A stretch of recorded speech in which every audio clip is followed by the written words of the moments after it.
Un pirmais signāls, kas liek domāt par to, ka ļoti iespējams, ka šeit ir kļūda, ka cilvēks saka, es esmu pa bišķim no visa. Jo cilvēki grib justies īpaši, viņi nespēja identificēt sevi kādā no šīm kategorijām. Viņi saka, es esmu pa bišķim no visa, jā, es esmu tur super cilvēks un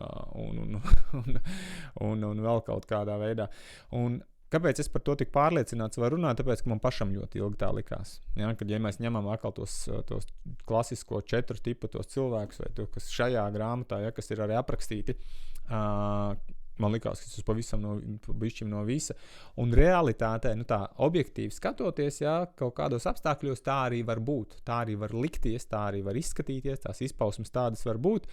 Jo mēs kaut kādā vidē esam iemācījuši sev justies, uzvesties, reaģēt tā vai citādi, bet kas šajā situācijā ir ļoti būtiski, tas no mums prasa daudz enerģijas. Tāpēc, ka mēs neesam, mēs nedarbojamies, mēs nefunkcionējam tas, kas ir mūsu tā dziļākā būtība. Tā vienkārši sakot, mēs patiesībā mazliet tā kā melojam sev, un mēs paši to pat neapzināmies, jo mēs esam visi 4 personības tipi.